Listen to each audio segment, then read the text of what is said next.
아베 정권은 내년 헌법 개정과 아베 총리의 장기 집권을 위해서 총력을 기울일 것으로 보입니다. 이를 위해서는 외교안보 분야에서의 성과와 아베 정권의 경제정책인 아베노믹스의 성공이 필수적인데요. 곳곳에 악재가 도사리고 있어서 만만치 않은 한 해가 될 전망입니다. 네, 도쿄 연결해서 일본의 이 시각 분위기, 새 정치 경제 전망 살펴보겠습니다. 최명지 특파원.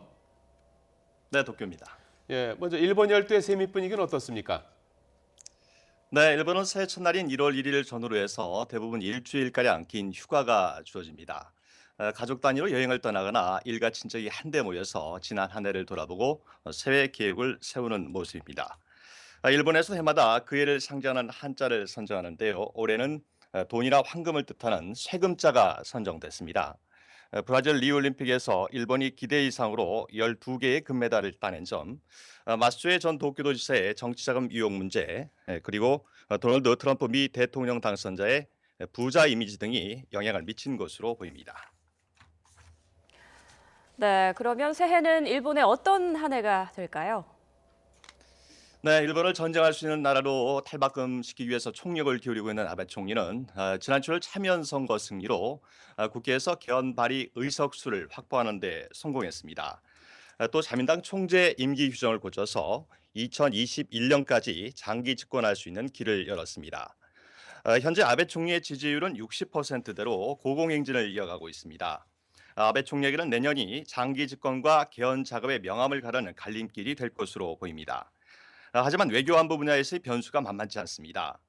지난달 뉴욕에서 트럼프 미 대통령 당선자와 만나 화기애애한 분위기를 연출하긴 했지만 트럼프는 주일 미군 방위비 분담금 문제나 TPP 환태평양 경제 동반자 협정에 대해서 반대 입장을 분명히 하고 있습니다.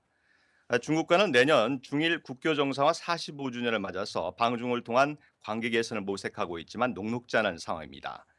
또 한국에서는 지난해 말 한일 양국이 합의한 위안부 문제에 대해서 야권의 대선 주자들이 재협의를 요구하고 있는 만큼 앞으로 한국 정치 상황에 따라서 아베 총리에게 부담이 고스란히 돌아올 수도 있습니다. 아베 정권의 경제 정책인 아베노믹스에 대한 전망은 어떻습니까? 네, 일본 경제는 올 한 해 절반의 성공을 거뒀다는 평가가 나오고 있습니다. 내년 3월까지인 2016년 회계연도의 GDP 국내 총생산 성장률은 0.9%에서 1.1% 내외를 기록할 전망입니다. 2년 연속 플러스 성장입니다. 일본 정부는 내년에도 대규모 재정 지출을 통해 경제 성장률을 끌어올린다는 계획입니다. 일본이 가장 걱정하는 것은 엔화 강세 가능성입니다. 현재는 트럼프가 인프라 투자 확대 등 강달러 정책을 취하고 있어서 상대적으로 약세를 이어가고 있지만 미국의 수출을 늘리기 위해 결국 달러 약세로 방향을 선회할 가능성이 크다는 전망이 나오고 있습니다. 또 아베노믹스의 성공을 위한 열쇠로 불리는 TPP가 보호무역주의를 내세우는 트럼프에 의해 무산될 가능성이 커진 것도 불안 요소가 되고 있습니다. 지금까지 도쿄에서 전해드렸습니다.